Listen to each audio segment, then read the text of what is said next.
नमस्कार मित्रांनो, आनंदी मालिकेच्या आजच्या जबरदस्त भागामध्ये आपल्याला असं पाहायला मिळणार आहे की आता आनंदी तर एवढ्या मोठ्या 5 स्टार हॉटेलमध्ये जेवलेली नसते. पण आता आनंदीसाठी इथे युगंधरने मात्र स्वतःच्या नियमांना मुरड घातलेली असते आणि तो चक्क आज आनंदीसोबत इथे रस्त्यावर बुट्टा एन्जॉय करत असतो आणि आनंदीकडून मात्र त्याला बऱ्याच काही गोष्टी शिकायला सुद्धा मिळालेल्या आहेत. हेच आपल्याला या आजच्या भागामध्ये पाहायचे. त्यामुळे प्रेक्षकांनो, हा व्हिडिओ शेवटपर्यंत नक्कीच पहा. तर आता सुरुवातीला मालिकेमध्ये आपण पाहतोय, हा जो वेटर आहे तो वेटर इथे आता आनंदीच्या ताटामध्ये भेंडीची भाजी आणि त्याचबरोबर आता इथे तो वांग्याची भाजी हे दोन्हीही वाढून निघून गेलेला असतो आणि इथे मात्र युगंधर म्हणत असतो आनंदीला, घे आता खाऊन घे. तेव्हा आनंदी आता खायला सुरुवात करत असते. पण आनंदी एक घास खाते आणि एक घास खाल्ल्यानंतर आता लगेचच तिला ते काही घशाखाली उतरत नाही आणि त्यामुळे तिला मात्र त्रास होऊ लागतो. आता त्रास होत असताना इथे युगंधर म्हणत असतो, काय झाले आनंदी, सर्व काही ठीक आहे ना? हे बघ, जेवताना असं पाणी प्यायचं नसतं, जेवण झाल्यावरच पाणी प्यायचं असतं आणि ही खूप घाणेरडी आणि वाईट सवय आहे. तेव्हा आनंदी म्हणत असते, मालक साहेब, मला ना पाणी पिल्याशिवाय अजिबात चालत नाही. मला पाणी हे प्यायला लागतंच आणि त्यामुळे मी पाणी पितेच, असं स्पष्टपणे आनंदी आता इकडे बोलू लागलेली असते. आता हे सर्व काही बोलल्यानंतर इथे मात्र युगंधर म्हणत असतो, ही सवय जी आहे ना ती खूप जास्त फार घाणेरडी आहे. अशा पद्धतीची सवय नसायला हवी, असं स्पष्टपणे आता इकडे तो बोलत असतो. आता हे सगळं काही बोलल्यानंतर मात्र आनंदी म्हणत असते, मालक साहेब, तुम्हाला एक गोष्ट सांगू का? हां, सांग ना, बोल. अगं, भात पण खात नाही आहेस तू, का खात नाही आहेस? खा ना, बघ ना. अगं, तुला इथलं जेवण आवडलं नाही का? तू पाणीच का पित राहिलीस आनंदी? काय चाललंय तुझं? नाही नाही मालक साहेब, काही नाही आहे. खरं खरं सांग आनंदी, सगळं काही ठीक आहे ना? ऑल ओके आहे ना? तू सतत असं पाणी वगैरे का बरं पित राहतीस? काही प्रॉब्लेम आहे का? नाही नाही मालक साहेब, काहीच नाही. आनंदी, खरं सांग, तुला इथलं जेवण आवडलं नाही आहे का? तेव्हा आनंदी म्हणत असते, हो मालक साहेब, खरं तर ना मला असं 5 स्टारमधलं जेवण कधीच आवडत नाही, म्हणजे मी ते जेवण कधीच जेवली नाही आहे, असं सुद्धा आनंदी बोलत असते. अगं, मग अगोदर सांगायचंच ना की तुला इथलं जेवण आवडत वगैरे नाही आहे म्हणून. असं काय करतेस? आणि तुला जर जेवण आवडतच नव्हतं तर आपण दुसरीकडे कुठेतरी गेलो असतो ना. तुला अशा पद्धतीने हे सगळं काही करायची काय गरज होती? वेडी आहेस का तू? तेव्हा मात्र आता आनंदी म्हणत असते, नाही मालक साहेब, तसं काही नाही. अगं, तसं काही नाही म्हणजे नेमकं कसं आहे? वेडाबाई कुठली? अगं, तू जर बोलली असतीस तर आपण इथे बाहेर जेवायला वगैरे गेलो असतो. तेव्हा आनंदी म्हणत असते, नाही नाही मालक साहेब, तसं काहीच नाही आहे. अगं, पण असं बरोबर नाही आहे आनंदी, कशी आहेस गं तू? खरंच. तेव्हा आनंदी म्हणत असते, मालक साहेब, आज तुमच्यासाठी किती अनेक असा आनंदाचा दिवस होता आणि तुमच्यासाठी असलेल्या अशा आनंदाच्या दिवसामध्ये मी जर इथे तुम्हाला नाही म्हटलं असतं तर चाललं असतं का? असं कसं चाललं असतं मालक साहेब, सांगा ना. आज तुम्ही खुश राहावं, त्याचबरोबर तुमच्या चेहऱ्यावरचा आनंद माझ्यासाठी सगळ्यात महत्त्वाचा होता आणि म्हणूनच मी इथे जेवायला इथे आले आणि नाही म्हटलं नाही. अगं आनंदी, खरंच तू एवढी चांगली कशी गं? तेव्हा आता आनंदी म्हणत असते, मालक साहेब, फक्त मी तुमच्यामुळे एवढी चांगली आहे, म्हणजे मला नाही समजलं. मालक साहेब, कसं आहे ना, वाण नाही पण गुण लागला आहे, असं म्हणून आता दोघेही जण हसायला लागलेले असतात. पण आनंदी, मला एक गोष्ट सांग, तुला असं 5 स्टारमधलं जेवण का बरं नाही आवडत? आणि जर तुला आवडत नव्हतं तर बोलली असतीस तर चाललं असतं ना बाळा, हे असं करायचं नसतं. आनंदी म्हणत असते, मालक साहेब, असू द्या, तुम्ही आनंदात आहात ना, आज तुमच्यासाठी एवढा मोठा आनंदाचा दिवस आहे, मग मी त्या सगळ्या गोष्टीमध्ये असं कसं बोलू शकते सांगा बरं?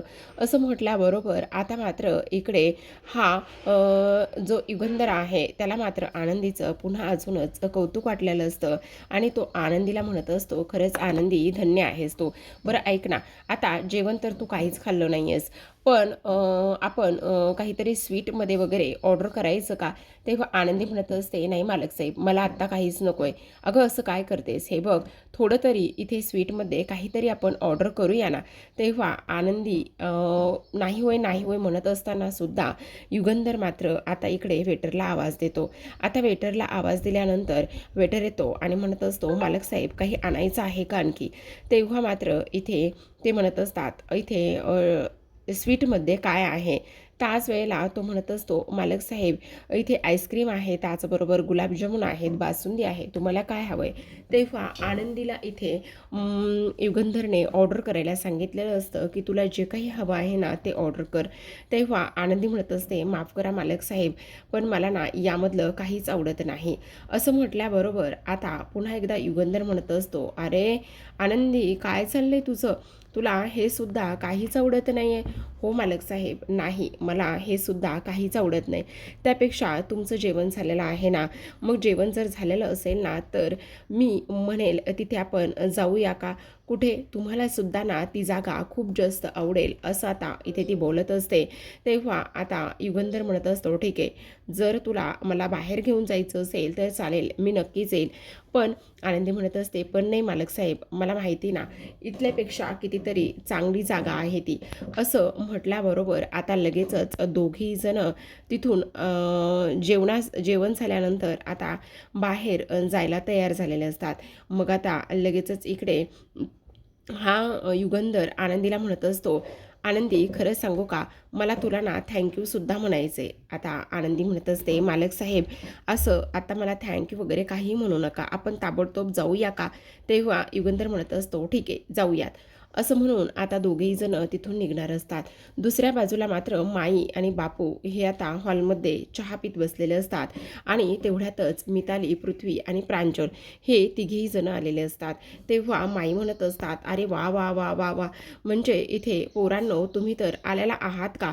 आणि तेव्हा तुम्ही फोनसुद्धा केला नाही आहे, इथे येणार आहात वगैरे." आणि त्याचबरोबर इथे आत्यासुद्धा येतात आणि त्या म्हणत असतात, "अरे प्रांजल बाळा, तू कसा आहेस? तू कसा आहेस?" तेव्हा तो म्हणत असतो, "अगं मी अगदी बरा आहे, काळजी करण्यासारखी काहीच गरज नाही आहे." मग आता हे तिघेही जण माई बापूंना नमस्कार करत असतात आणि नमस्कार करून त्यांचा आशीर्वाद घेत असतात.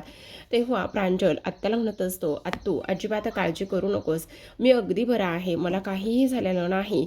असं सुद्धा आता इथे तो बोलत असतो. "आणि हे बघ माझे स्वीट आत्तू, नको काळजी करू, सगळं काही ठीक आहे, तुला काळजी वगैरे करण्याची काहीही गरज नाही." असं इथे तो बोलत असतो. तेव्हा आता इकडे पृथ्वी म्हणत असतो, "खरंच सांगू का, हे सगळं ना काकामुळे शक्य झालेलं आहे. काकाने फोन केला आणि त्यानंतर आम्हाला इथे बाबाला मिळालेला अवॉर्ड आणि त्याचबरोबर बाबाचं कौतुक आणि ह्या ग्लोबलमुळे बाबा माझा किती पुढे गेला आहे ना, ह्या सगळ्या गोष्टी काकांमुळे शक्य झाल्या आणि त्याचमुळे आम्ही आज इथे आलेलो आहेत. खरंच काका, अगदी मनापासून थँक्यू." असं मुलं आता बोलू लागलेले असतात. तेवढ्यातच आता इकडे हा विद्याधरसुद्धा आलेला असतो आणि विद्याधर हसत असतो. मग आता विद्याधरने बोलवले असं शिल्पा अजिबातच दाखवत नसते. तिला तर ह्या सगळ्या गोष्टी माहिती आहेत, पण तरीसुद्धा ती अजिबात हे सगळं काही दाखवत नसते. आता इथे मात्र सगळेजण मुलांजवळ जातात.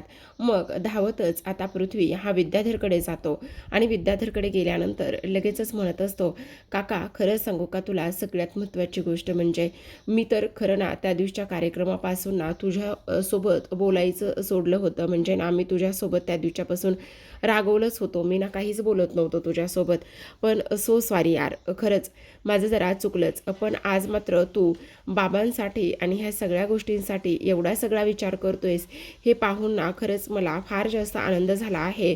असं सुद्धा आता इथे तो बोलत असतो. आता हे सर्व काही बोलल्यानंतर लगेचच इकडे हा विद्याधर म्हणत असतो, "अरे इट्स ओके, आपण दोघेजण एकाच रक्ताचे आहोत आणि काळजी वगैरे करण्याची आणि तुला मला थँक्यू वगैरे म्हणण्याची अजिबातच गरज नाही. आणि कसं आहे ना, हे बघ, आपण भांडलो तरीसुद्धा तू माझा इथे आवडता पुतण्या आहेस, त्यामुळे हे सगळं तू अजिबातच मला इथे बोलू नकोस आणि मला त्याचं काहीही वाटणार नाही. आणि त्याचं काय आहे ना, हे बघ, तुम्ही माझे पुतणे आहात. माझे पुतणे म्हणजे तुम्ही माझे इथे जीव की प्राण आहात आणि त्यामुळे मात्र इथे तुम्ही कितीही काही जरी बोललात, काही जरी झालं ना, तरीसुद्धा मी मात्र इथे तुमचं कधीच मनावर घेणार नाही आणि काळजी करू नकोस. पण काका, खरंच तू ग्रेट आहेस बरं का. आज मात्र इथे तुझ्यामुळे मला बाबांसाठी इथे येता आलं आणि त्याचबरोबर तू जर आमच्या तिकिटा बुक करून दिल्या नसतात तर मग इथे आमचं येणंसुद्धा शक्य झालं नसतं. म्हणजे ह्या वेळेला, आजच्या वेळेला, असं इकडे तो बोलत असतो आणि त्यानंतर त्याला आभार आणि थँक्यू म्हणत असतो. तेवढ्यातच आता पृथ्वीने एक गिफ्ट आणलेलं असतं आणि तो गिफ्टवाला जो आहे ना, तो घेऊन आलेला असतो. तेवढ्यातच आता इथे हे सगळं काय आहे असं सर्वजण विचारत असतात.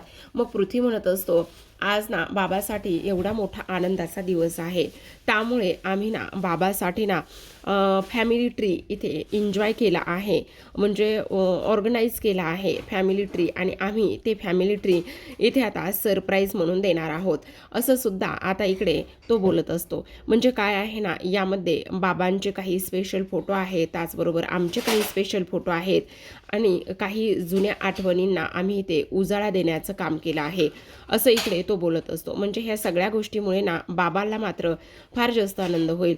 खरं तर आई गेल्यापासून ना आम्ही इथे बाबासोबत खूप जास्त दूर गेलो होतो, बाबांसोबत इथे अजिबातच कनेक्ट नव्हतो आणि आज बाबांची किंमत आम्हाला कळत आहे, असं पृथ्वी बोलत असतो. आणि त्यामुळे आम्ही हे बाबांसाठी फॅमिली ट्री इथे आणलेला आहे, असं सुद्धा आता इथे पृथ्वी बोलत असतो.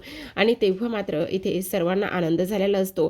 पण विद्याधर मात्र अजिबात आनंदात नसतो, कारण त्याला आता इकडे जे काही करायचं आहे ना, त्यामुळे मात्र या घरामध्ये पुन्हा एकदा खूप मोठं वादळ येणार आहे. आता पृथ्वी हा सगळ्यात मोठा, आणि पृथ्वी सगळ्यात मोठं असल्याकारणाने त्याला इथे युगंधरच्या सगळ्या काही आवडीनिवडी आणि ते सगळं काही माहिती असतं. आता तो म्हणत असतो, खरं तर बाबा खूप ग्रेट आहेत.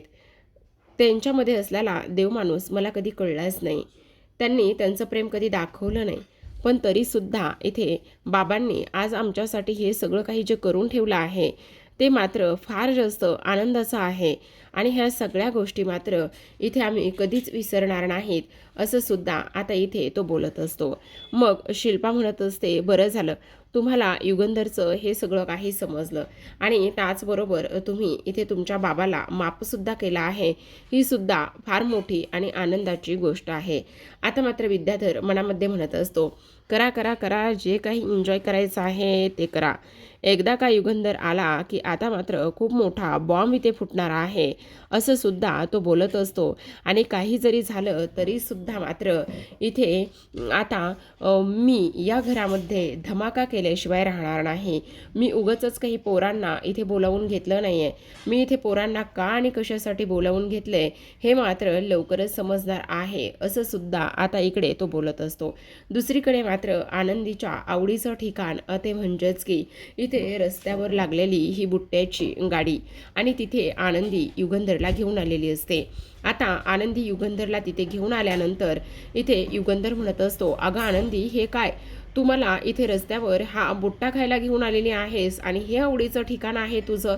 तेव्हा आनंदी म्हणत असते, हो मालक साहेब, हेच माझं आवडीचं ठिकाण आहे. आणि तुम्हाला खरं सांगू का मालक साहेब? नाही आनंदी, खरं खरं सांग, तुला त्या हॉटेलमध्ये गुदमारल्यासारखं होत होतं ना? आनंदी म्हणत असते, हो मालक साहेब, खरं तर मला त्या 5 स्टार हॉटेलमध्ये गुदमारल्यासारखं होत होतं. खरं सांगू का, मला त्या सगळ्या गोष्टींची सवय नाही आहे. आता सवयीचा भाग आहे का मला ते आवडत नाही हे समजलं नाही. पण मालक साहेब, इथे बुट्टा खाण्यामध्ये जो काही आनंद आहे ना, तो आनंद मात्र इथे कशातच नाही, असं सुद्धा आता इथे ती बोलत असते.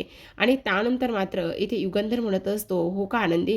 पण लगेचच आता तिथे गाड्यावर असलेला दादा म्हणत असतो, आनंदीताई, कसला बुट्टा देऊ? तेव्हा आनंदी म्हणत असते, मस्त गरमागरम बुट्टा, त्यावर तिखट मीठ आणि लिंबू, हे नेहमीचंच माझं कॉम्बिनेशन, तेच, आणि 2 द्या, असं म्हणून आता तो लगेचच बुट्टा रेडी करत असतो आणि युगंधरच्या हातामध्ये देत असतो.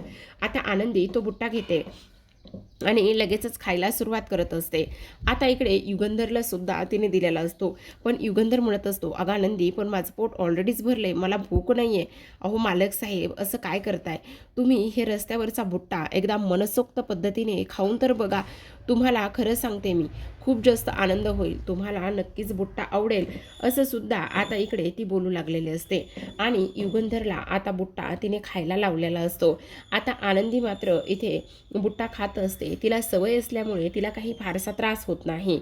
आणि त्यानंतर मात्र इथे युगंधर म्हणत असतो, "अगं आनंदी, मला एक गोष्ट सांग, यावर तिखट लावलंय का काय लावलंय? हे सगळं काय आहे? अगं किती तिखट आहे हे?" तेव्हा आनंदी म्हणत असते, "अहो मालक साहेब, तुम्ही ना चुकीच्या पद्धतीने खाताय. हे बघा, भुट्टा खाण्याच्या काही पद्धती असतात. असं एक एक दाणा जर तुम्ही खात राहिलात ना, तर तुम्हाला मात्र प्रचंड त्रास होईल आणि त्याचबरोबर तिखटसुद्धा लागेल. मग तुम्ही असा भुट्टा अजिबातच खाऊ नका." "अगं मग कसा खायचा?" "हे बघा, एक ह्या भुट्ट्याची जी लाईन आहे ना, ती आपल्या दाताखाली पकडायची आणि असा कर्कन आवाज करायचा आणि जेवढे दाणे आपल्या तोंडात येतील ना, एका वेळेला तेवढे सगळे घ्यायचे. म्हणजे इतकं एवढा सुंदर त्याचा आस्वाद घेता येतो ना, की काही विचारूच नका. तुम्ही एकदा तसं करून तरी बघा." तेव्हा मात्र इथे युगंधर तिने सांगितल्या पद्धतीने खायला सुरुवात करतो. पण आनंदी म्हणत असते, "मालक साहेब, काय हे? तुम्ही उंदराने दोरी कुडतरल्याप्रमाणे का खाताय हे सगळं? तसं नाही खायचं मालक साहेब." "अगं मग कसं खायचं?" "अहो, एका दमात कर्कन आवाज येईल असं काहीतरी करा ना." तेव्हा लगेच आता इथे युगंधर पुन्हा एकदा खाण्याचा प्रयत्न करत असतो. आणि तेव्हा आनंदी म्हणत असते, "हा मालक साहेब, असं." असं म्हटल्याबरोबर आता लगेचच इथे आनंदी म्हणत असते, "मालक साहेब, खरं खरं सांगा, तुम्हाला आवडला का भुट्टा?" तेव्हा आता युगंधर म्हणत असतो, "खरं सांगू का आनंदी, आता मी तुझ्याकडून ना बऱ्याच काही गोष्टी आजच शिकलो आहे." तेव्हा आनंदी म्हणत असते, "कसल्या आणि कोणत्या गोष्टी?" तेव्हा तो म्हणत असतो, "ते सांगण्याआधी ना मला तुला ना ते काय म्हणतात ना, ते थँक्यू म्हणायचे." आनंदी म्हणत असते, "मालक साहेब, मला थँक्यू तुम्ही काय म्हणताय?" तेव्हा युगंधर म्हणत असतो, "खरं तर ना इथे आज मला जो काही अवॉर्ड मिळाला आहे आणि ह्या सगळ्या माझ्या बाबतीत ज्या गोष्टी झाल्यात ना, त्या सगळ्या गोष्टीला ना तू जबाबदार आहेस." आनंदी म्हणू लागते, "मी कशी?" "अगं आनंदी, त्या मीडियावाल्यांसमोर तू कशा पद्धतीने मला सांभाळून घेतलंयस आणि फाडफाड इंग्लिश बोलून त्यांची बोलती बंद केलीस. माझ्या वतीने त्यांना सर्व प्रश्नांची उत्तरं दिलीस. त्यामुळे खरंच आनंदी, अगदी मनापासून थँक्यू." तेव्हा आनंदी म्हणत असते, "मालक साहेब, एक विचारू का?" "हां विचार ना. म्हणजे तुम्हाला राग येणार नसेल तर विचारते." "नाही येणार राग, विचार काय झालेलं आहे?" तेव्हा आनंदी म्हणत असते, "मालक साहेब, तुम्ही एवढे मोठे बिझनेसमॅन आहात, एवढ्या सगळ्या गोष्टी आणि त्याचबरोबर हा जो काही बिझनेस आहे तो 7 समुद्रापलीकडे नेऊन पोहोचवलाय. पण मालक साहेब, तुम्हाला इंग्रजी मात्र काय येत नाहीये? म्हणजे खरं सांगायला गेलं तर इंग्रजी येणं हे असं काही हेच नाहीये. पण तरीसुद्धा एवढे मोठे बिझनेसमॅन असताना तुम्ही इंग्रजीपासून वंचित कसे काय?" तेव्हा मात्र आता युगंधर म्हणत असतो, "आनंदी, खरं सांगू का त्याचं काय आहे तर? हे बघ, इंग्रजी शिकायची फार आवड होती. पण लहानपणीच इथे काम आणि त्याचबरोबर बिझनेस ह्या सगळ्या गोष्टी अंगावर पडल्या. त्यामुळे फारसं शिक्षण घेताच नाही आलं आणि शिक्षण न घेता आल्यामुळे आज माझे हे हाल आहेत बघ. जेव्हा कोणी जर माझ्यासमोर येऊन अचानकच इंग्रजी बोलायला लागलं, मला काहीतरी विचारायला लागलं, तर तेव्हा मात्र माझी धांदल उडती आणि मला ततपप होतं. काय बोलावं, त्यांच्या प्रश्नांची काय उत्तरं द्यावी, हे मराठीत सुद्धा मला सुचत नाही." "अहो मालक साहेब, इंग्रजी हे असं काही अवघड माध्यम नाही आहे. संवाद साधण्याचं एक सुंदर आणि त्याचबरोबर एक इंटरनॅशनल माध्यम आहे आणि त्यामुळे आपण समोरच्याला अगदीच प्रोफेशनल वाटतो. पण काळजी करू नका मालक साहेब." तेव्हा युगंधर म्हणत असतो, "हो आनंदी, त्यामुळेच ते काय आहे ना थँक्यू ते मला म्हणायचं होतं." तेव्हा आनंदी म्हणत असते, "ठीक आहे मालक साहेब, अजून एक बोलू का?" तेव्हा युगंधर म्हणत असतो, "हां बोल, काय आता?" आनंदी म्हणत असते, "मालक साहेब, खरं तर तुम्ही सर्वांसाठी सर्व काही करता. आज मला तुमच्यासाठी काहीतरी करायचं आहे." तेव्हा युगंधर म्हणत असतो, "काय?" "मी जर तुम्हाला आजपासून इंग्रजी शिकवायला सुरुवात केली तर तुम्ही शिकाल?" तेव्हा युगंधर म्हणत असतो, "का नाही शिकणार? उलट हे बेस्टच आहे की. आजपासून तू माझी इंग्रजीची टीचर. मी तुला मॅडम म्हणणार." तेव्हा आनंदी हसायला लागलेली असते. आता इकडे दुसऱ्या बाजूला मात्र हे सगळं काही तयार असतं. कारण युगंधर आणि आनंदीसाठी पृथ्वी, मिताली आणि ताससोबत प्रांजल ह्या तिघांनी सुद्धा सरप्राईज अरेंज करून झालेलं असतं. जेव्हा हे लोक घरी येतात, सरप्राईज घेऊन येतात, तेव्हा त्यांच्या मनामध्ये काहीच नसतं. पण घरी आल्यानंतर विद्याधरने मात्र खूप मोठा राडा करून ठेवलेला असतो. मुलांच्या मनामध्ये त्याने बऱ्याच काही गोष्टी पेरलेल्या असतात. मेन म्हणजे की इथे तुमच्या बापाने तुम्हाला फसवलं आहे आणि आनंदीसोबत लग्न केलं आहे, ही गोष्ट त्याने मुलांना सांगितलेली असते. आता एवढंच नाही, तर जेव्हा युगंधर घरी येतो, घरी आल्यानंतर समोर पाहतो तर काय, समोर मुलं असतात. तो फार जास्त आनंदात असतो आणि म्हणत असतो, मुलांनो, तुम्ही तर आज इथे येऊन खूपच मोठं सरप्राईज दिलेलं आहे. तेव्हा मुलं म्हणत असतात, हो, कारण तुम्हाला एवढा मोठा अवॉर्ड मिळालेला आहे आणि त्यामुळे आम्ही अचानकच धावत पळत आलेलो आहोत. आणि त्याचबरोबर सगळ्यात महत्त्वाची गोष्ट म्हणजे आज हा अवॉर्ड आम्हाला तुम्हाला द्यायचा होता, असं सुद्धा आता इकडे तो बोलत असतो. तेव्हा मुलं म्हणत असतात, बाबा, हे तुमच्यासाठी ना इथे फॅमिली ट्री तयार केला आहे. आणि तेव्हा युगंधर त्या फॅमिली ट्रीकडे पाहत असतो. तर त्या फॅमिली ट्रीवर मुलांचे लहानपणीचे फोटो, आईसोबतचे, बाबासोबतचे, त्याचसोबत इथे लहान असतानाच्या बऱ्याच काही आठवणींचे, पहिल्या वाढदिवसाचे, समिधाचे, युगंधरचे, हे सगळे काही फोटो त्या फॅमिली ट्रीवर लावलेले असतात. तेव्हा युगंधर मात्र काहीच माहिती नसल्यासारखं किंवा भाबडेपणाने ह्या सर्व प्रश्नांची उत्तरं देत असतो. आता मुलं हे अगदीच पुन्हा त्यांच्या चेहऱ्यावरचे रंग, भाव हे सगळं काही बदलत असतं. तेव्हा युगंधर आता पुढे पुढे येऊ लागतो आणि पुढे पुढे आल्यानंतर त्या फोटोकडे अगदीच न्याहाळून पाहू लागतो. तेव्हा आनंदीला सुद्धा आनंद होतो. आनंदी म्हणत असते, आज मुलांनी इथे एवढं सुंदर सरप्राईज देऊन खूपच छान केलं आहे. खरं तर मुलांचं कौतुक करावं ना तेवढं कमीच आहे. ही फार जास्त आनंदाची गोष्ट आहे, असं सुद्धा आता इकडे ती बोलत असते. आणि हे सगळं काही बोलत असताना मात्र आता लगेचच इथे मात्र आनंदीला विचार येतो मनामध्ये, की मुलं खरंच ठीक आहेत ना? मुलांनी हे सगळं सरप्राईज दिलंय खरं, पण ह्या सगळ्या गोष्टी ओके आहेत ना? असा सुद्धा आता इकडे ती विचार करू लागलेली असते. आता ह्या सर्व गोष्टींचा विचार केल्यानंतर युगंधर पुन्हा त्या फोटोकडे पाहतो आणि लहानपणीचा पृथ्वी, टी शर्टवरून हट्ट करणारा पृथ्वी आणि त्याचबरोबर मितालीसोबत भांडणारा पृथ्वी, ह्या सगळ्या गोष्टी आता इकडे त्याला पूर्णपणे आठवू लागलेल्या असतात. आणि हे सगळं काही आठवत असताना आता इकडे तो एका गोष्टीचा विचार करत असतो, की मुलांनो, आज मात्र तुम्ही एवढं सुंदर असं सरप्राईज दिलेलं आहे ना, त्या सरप्राईजमुळे खरंच फार जास्त आनंदसुद्धा झालेला आहे, असं सुद्धा इकडे ते बोलत असतात. आता इथे युगंधर हा मितालीकडे पाहून आनंदात असतो आणि त्याच वेळेला मात्र आता मितालीच्या चेहऱ्यावरचे भाव बदलतात. मितालीने लगेचच केरोसिनचा एक छोटा ड्रम घेतलेला असतो आणि तो ड्रम घेतल्यानंतर ती त्या फॅमिली ट्रीवर ते रॉकेल पूर्णतः ओतत असते. आता फॅमिली ट्रीवर पूर्णतः रॉकेल ओतल्यानंतर लगेचच आपण पाहतो की इथे मात्र सगळेजण पाहतच असतात. आता इथे शिल्पा म्हणत असते, अगं काय करायलीस मिताली, हे सगळं काय सुरू आहे? असं बोलल्याबरोबर ती म्हणत असते, अगं थांब थांब, काय आहे हे सगळं? सर्वजण तिला विचारू लागलेले असतात आणि सर्वजण विचारल्यानंतर आता मात्र मितालीला राग येऊ लागतो आणि मिताली म्हणत असते, हो, हेच मोठं सरप्राईज आहे, असं म्हणून आता मिताली मात्र इकडे त्याच्यावर पूर्ण इथे रॉकेल ओतत असते. आता रॉकेल ओतल्यानंतर इकडे मात्र आनंदी मनामध्ये विचार करत असते, असं काय झालेलं आहे की मिताली मात्र इथे ह्या फॅमिली ट्रीवर रॉकेल ओतत आहे आणि त्याचबरोबर असं काय झाले आणि हिला एवढा राग का आणि कशामुळे आलेला आहे, ह्या सगळ्या गोष्टी काय आहेत, असा सुद्धा आता इथे ती विचार करू लागत असते.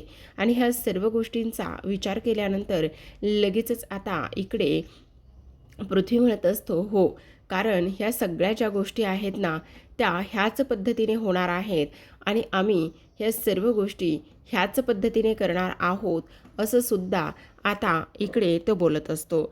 आता हे सर्व काही बोलल्यानंतर मात्र इथे ते विचार करत असतात, हे फार चुकीचं आहे, काय करताय तुम्ही हे सगळं? हे बघा, असं करू नका, हे सोडा, हे चुकीचं आहे, असं सुद्धा इकडे आता ते बोलत असतात. पण तेव्हा मात्र इथे लगेचच पृथ्वी आणि त्याचबरोबर प्रांजल आणि मिताली हे म्हणत असतात, कारण हीच तुमची लायकी आहे आणि त्याचबरोबर तुम्ही मात्र आम्हाला सर्वांना इथे फसवलं आहे असं सुद्धा आता इकडे ते बोलत असतात. तर आता प्रेक्षकांनो, आजच्या भागामध्ये एवढंच. उद्याचा भाग पाहायचा असेल तर नक्की चॅनलला सबस्क्राईब करा. उद्याच्या भागामध्ये आता इकडे मिताली म्हणत असते, कारण इथे तुम्ही ज्या पद्धतीने आमच्यासोबत वागलात ना, कारण तुम्ही आम्हाला अंधारामध्ये ठेवून इथे खूप मोठं आणि चुकीचं पाऊल उचललं आहे. तुम्ही आम्हाला आज एक गोष्ट दाखवून दिली आहे की तुम्ही कशा पद्धतीने हे सगळं काही करू शकता आणि त्याचबरोबर तुम्ही पुन्हा एकदा आमचा मन इथे मोडलेला आहे आणि तुम्ही पुन्हा एकदा ह्या आनंदीसोबत लग्न करून निंबाळकर घराण्याचं पूर्णतः इथे हे सगळं अशा पद्धतीने करून टाकलं आहे. तुम्ही असं अजिबातच करायला नको होतं. फार जास्त चुकीचं वागलेला आहात तुम्ही. युगंधर निंबाळकर, तुम्ही आनंदीसोबत लग्न केलं आहे आणि आनंदीसोबत लग्न करून तुम्ही इथे आमची फसवणूक केली आहे असं स्पष्टपणे आता इकडे पृथ्वी म्हणत असतो. त्यामुळे इथून पुढे आमच्याशी बोलताना, आमच्यासोबत नातं ठेवताना पुन्हा एकदा तुम्ही विचार करायचा आहे असं सुद्धा आता इकडे तो बोलत असतो. त्यामुळे प्रेक्षकांनो, आता आनंदीला सुद्धा समजलेलं असतं की मुलांना समजलंय तिचं आणि युगंधरचं लग्न झालं आहे. आता आनंदीसमोर एक खूप मोठं आव्हान इथे येऊन ठेपलेलं आहे. तर पाहत रहा आनंदी. भेटूयात उद्याच्या भागामध्ये. तोपर्यंत धन्यवाद.